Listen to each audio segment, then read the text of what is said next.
Well, here we go again. Good morning and good afternoon. I'm sitting here in mid-Missouri, and Ken is sitting there on the West Coast. So we're in different time zones. I'm here with Ken Nesbitt. He is an incredible poet, and has a website to die for. And it's a website that I send my kids to all the time, and so many wonderful things. So it's time for Dr. B to shut up and let Ken tell us all about himself first. So tell us all about yourself, Ken. Correct. Well, let's see. My name is Ken Nesbitt, and I am a poet. I'm an author of books for children, and mostly books of humorous poetry for elementary age kids. Of course, I wasn't always a poet. I used to have a different job. Once upon a time, I was a computer software developer. And as I was working in the computer field, I read a lot of computer magazines. And one day I was reading a magazine and it said, hey, if you have any tips, tricks, things like that, that our readers might find useful, send them in. And if we publish them, we'll send you, oh, I think it was $25, something like that. And so I had a bunch of ideas. I sent them all in. And a couple of weeks later, I get a phone call out of the blue and they said, hey, we would like to publish one of your tips. And so that was the first thing I ever got paid for writing.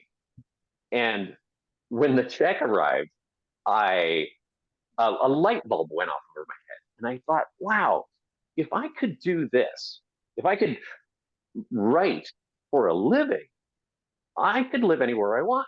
I could live anywhere in the world. I don't have to move to a big city somewhere just because that's where the jobs are. And so I transitioned into writing. But as I was writing uh, computer magazine articles and computer books and so forth, I was also reading poetry, listening to funny songs like Weird Al Yankovic and Shel Silverstein and things like that. And I thought, this sounds like a lot of fun. I wonder if I could write a poem like, in this case, it was Shel Silverstein's Sarah Cynthia Sylvia Stout would not take the garbage out. And so I sat down, I wrote a poem. It was fun.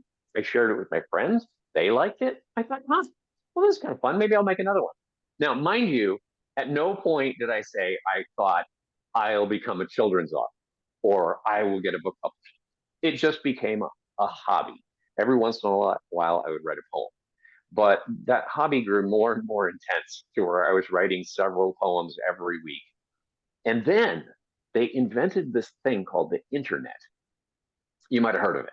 Oh Um, yeah, and yeah. yeah, and I was a programmer. I said, "Well, I know how to do this," and I know exactly what the internet needs. It needs some of my poems, so I just put up a website with my poems. Now, mind you, this is 1990, late 1996, early 1997. So I've been building this website pretty much on a daily basis for the last 27 years, 26, 27 years, something like that. And so it's grown into quite the resource. And then, of course, along the way, in that process, I had written so many poems that I thought, I wonder if this could be an entire book. So I sent them off to a book publisher. They started putting my poems into anthologies, and within a few years, they published my first book, which was called "The Aliens Have Landed at Our School." Not just poems about aliens in school, but that's the great place to start. Poems about family and food and pets and so all sorts of things. And that book led to a second book, When the Teacher Isn't Looking, one that I think you have read, Sam, Hmm. and a sequel, Revenge of the Lunch Ladies. I won't Oh go through yes. them all. This is some of them that I have written in the Oh last my, oh my, oh my. right. So my first book was published in 2001. So those are maybe two-thirds of the books that I've written in the last 20 years. Oh, but here's the best. Now, I need to say this right up front. I am not an educator. I'm not a teacher. I have so much respect for teachers because honestly, I could not do the job that they do. I'm more like I am to teachers what grandparents are to parents, right? That is, I'll come into your school and I will get your kids very, very excited about reading and even about writing. And I'll trick them into thinking that it's super fun and really easy. And that's all they want to do when I leave. But then I get to hand them. And, that's why I really, I couldn't be a teacher. And honestly, my eyes glaze over when I start looking at what educators have to go through just to do their jobs. So I'm just a poet, but my work entails a lot of working with teachers, working, I am writing for students to inspire them to want to keep reading and to want to keep writing. And yeah, so far it's worked out. I feel very, very lucky. I have been able to do this for a living now. Let's see, I went full time at this 19 years ago and haven't missed a mortgage payment yet. So there Okay. we are. Well, I'll tell you That's what, that's the perfect segue into the next question, which is going to be a tour. And I'll just make a comment here. You are not just a poet; you are quite a poet, and the kids love your stuff, and so do the teachers. And you have so many wonderful, wonderful, wonderful resources for teachers. I'm on your website a lot. And why don't you take us there and just give us a quick tour of just if we were to do this tour completely, we'd be 3 hours in. Okay, so we can't quite do yeah. that. But how about just the best of the best here? And for teachers, for my teacher friends looking out there, if you're looking for a place to go and for a place for your kids to go, this is it. And I'll be quiet. Okay. Yeah, it is a bit of a Winchester mystery house of poetry. But this is, as it says right up at the front, welcome to the poetry playground of children's author Ken Nesbitt. So this is where I play. And a very, very simple way, in a nutshell, you can navigate this one of two ways. You can go to the homepage and then you can click on these various things. So, for example, if you just want to read poems, right here. If you actually want to learn how to write poems, click here. In fact, why don't I do that right now? And so you'll get this page of poetry writing lessons for kids. And as you can see, I have written dozens and dozens and dozens of lessons for different ways to write poems. I also have poetry lesson plans for teachers, activities, videos, so on and so forth. Let me back up. We'll go back to the homepage here. The other way, of course, to navigate it. Oh, one more thing I should mention. Probably the most popular page on my entire website is the rhyming dictionary. Right here where it says rhyming dictionary for kids, your students can type in any word they want. If they type in, let's say cat, and click find rhymes, then up will pop all the words that rhyme with cat, at, bat, brat, chat, fat, flat, gat, gnat, and so forth. But another way to navigate is just use the menu up here. So if you want to read my funny poems, right here. If you'd like to read classic poems by many other authors, right here. If you'd like to read some of the nursery rhymes I've written, here. You can click surprise me, and you who knows what you'll get? A poem, I promise. Yeah. And then now I want to say this is a very well trafficked website. I get a lot of visitors, and it is therefore also very expensive to run. And so it is ad supported, but it's the easiest thing in the world to become a member. It's $1 a month.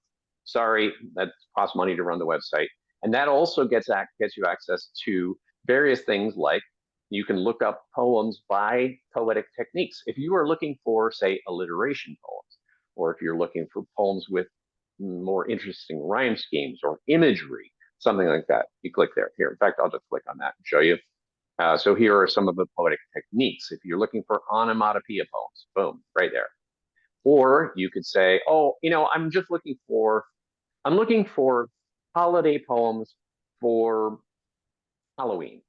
We click right there, holiday happenings. Here are all my holiday poems. Well, here's a Halloween poem. And if we just really only want Halloween poems, we can pop down here and say, well, just show me poems only about Halloween, and so on and so forth. As you can see, there's a lot here. And so I'll mention that it's one of my most visited websites, and I am a supporting member. Oh, excellent. Wonderful. I thank you for that. But let's just pop over to the funny poems page to give you an idea of what you can get. Now, every Monday, I post a brand new poem right up here at the top. So 2 days ago, I posted this poem called Making Cakes. And then, so these are my 12 newest poems. Then right below these are the most popular poems on the website as voted on by the readers.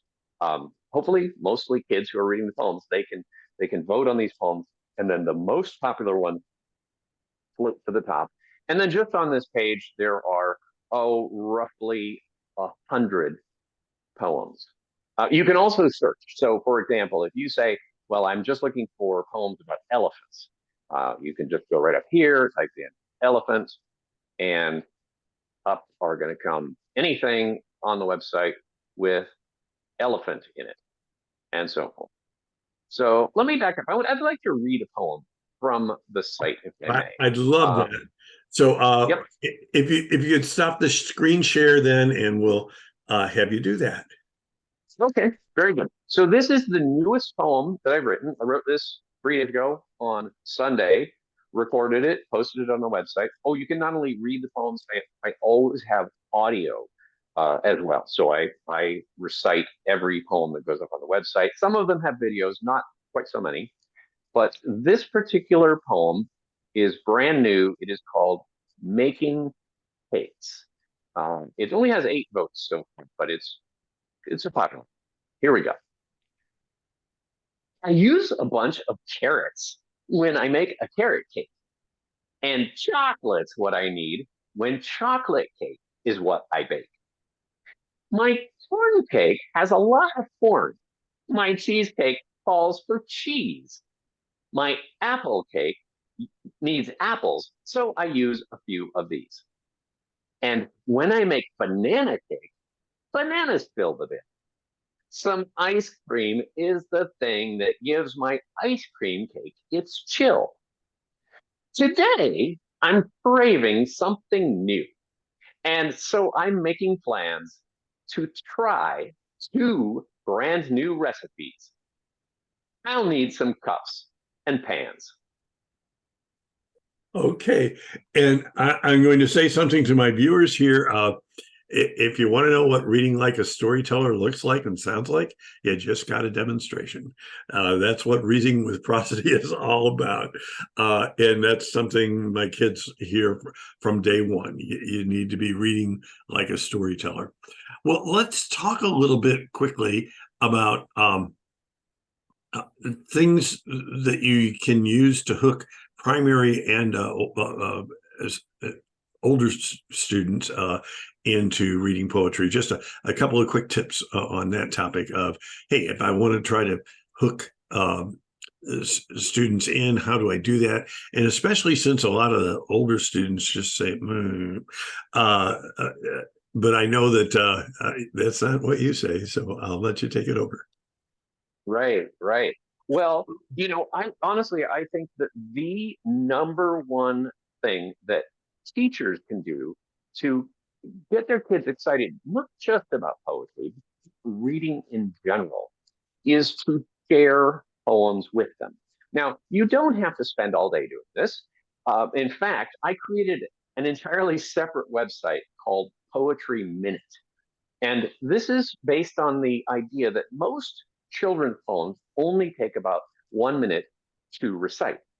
And so I created this poem. I forgot to mention, I was 10 years ago, I was named the U.S. Children's Poet Laureate by the Poetry Foundation. And congratulations on that. Well deserved. Thank you. Now, that was a 2-year term, and it comes with some pretty illustrious company. So I decided to create this website, Poetry Minute, to give teachers a resource with 180 poems, specifically one poem for every day of the school year.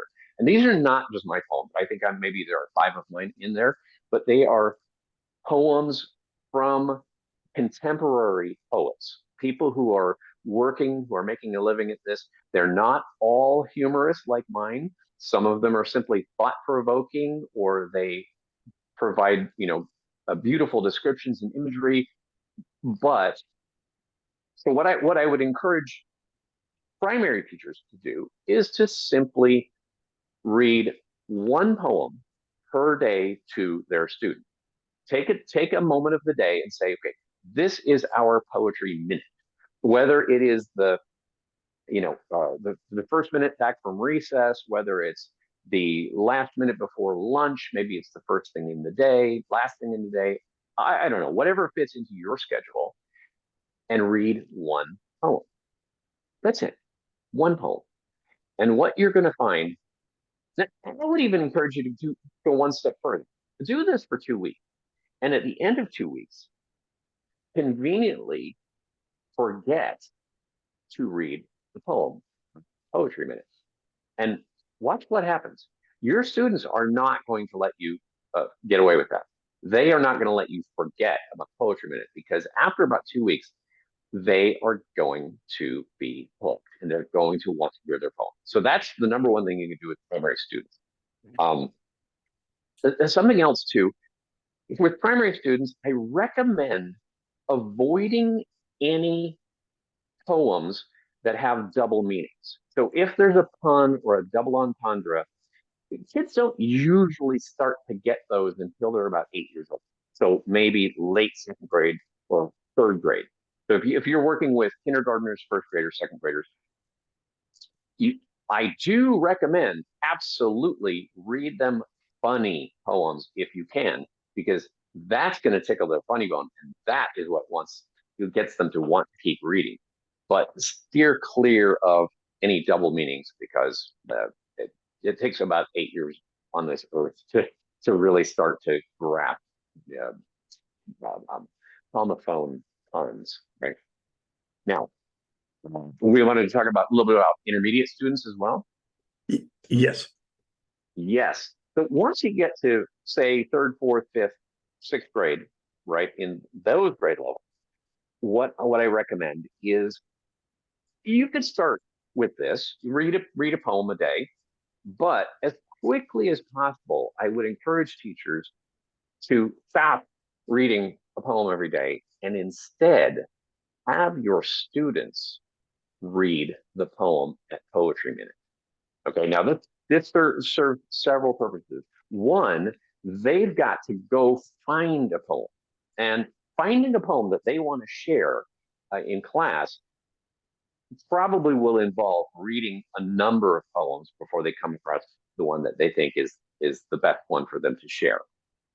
But a more important purpose is that when students read a poem, especially if it's a funny poem, one that's going to make their classmates laugh at the end, that is something that can help young readers overcome fear of public speaking. Now, some of your students are, naturally have the gift of gab and are born to be on stage. And some of your students are very, very, very shy and timid and do not want to open their mouth, right? But when a student does read a poem out loud, if it makes their classmates laugh and applaud, that feels really good. And that is the sort of thing that I think can encourage kids to want to read even more, to want to speak, to be less afraid of it, and so forth. And then, of course, the only other thing left is, what about writing? And I would say you want to get your kids hooked on reading poems first. Once you do that, then the trick is to show them just how simple it can be to write a poem. And this is where the lessons page on my website comes in. Browse some of those lessons. I think that you'll find that some of them are very, very suitable for your students. And for a number of them, especially the poetic forms, I also have videos that demonstrate how to put together a cinquain or a diamante or an acrostic and so forth. So feel free to take advantage of all those resources on my website. You are for teachers. There are general permissions on my website. You are welcome to use my poems in any way you want with your students. Print them out, blow them up, read them in class, have your kids illustrate them, hang them up, whatever you like. Send them home. It's all fine with me. Just don't republish them because then I want my cut. Okay. Well, wow, that makes my day in so many ways. I'm going to put a quick plug in for some things I'm promoting right now. Tim Rosinski and David Harrison and others are doing some work in repeated reading, and there'll be a webinar coming up about that, and that'll be on my blog site. So that's something I want to point out. And I sent you a copy of our poetry issue, which is our most read issue for the Missouri Reader, and I'll have a link to that in. So I want readers to be aware that we'll be kind of piggybacking on what you've said to promote those two things. But back to you. Have I left anything out? Something you want to say before we wrap things up? Oh, not really, but I did want to mention I love what Tim Rosinski and David L. Harrison are doing. Um, you know, I know that Tim regularly like retweets uh, poems of mine on or what is it, reposts now? I guess it's Yeah, X instead of I have Twitter, no idea. Whatever. right? But he also on his Fluency Friday he often will use my poems to demonstrate a particular teaching technique or something like that. And of course, David is such a fabulous, fabulous poet. I made sure to include at least one of his poems in my anthology, 1 Minute Till Bedtime. So that's that's about it. Oh, if I can do one shameless plug, Oh, that would be absolutely. This is the place for shameless plugs. that would be for my newest book, which is called The Elephant Repairman. And this is 70 funny poems for kids. And if I may share just one more, Oh, I don't want to run absolutely. this Please. too long. This is from The Elephant Repairman. This is a poem for the teachers that are watching this. It is called I Hypnotized the Teacher. Pardon me, that something went down the wrong way. Okay, try that again. I hypnotized the teacher in our classroom yesterday. I think it worked. He started doing everything I say. I said he was a chicken. He began to crow and cluck. And then he started quacking when I said he was a duck. It made my teacher, it made my classmates laugh to see the teacher act so funny. He hopped and nibbled carrots when I said he was a bunny. I said he was a fierce, ferocious, giant dinosaur. It worked, but now he won't do what I tell him anymore. Our class is now directed by this stomping, roaring creature. I recommend that you don't ever hypnotize your teacher. What terrific advice to end with now. There's one last almost silly part of a Bomarito interview, and that is the infamous Zoom wave goodbye. So in just a moment, we're going to give our listeners here a Zoom wave goodbye, and that will wrap things up. And thank you so much for everything. So Zoom wave goodbye, and that wraps it up.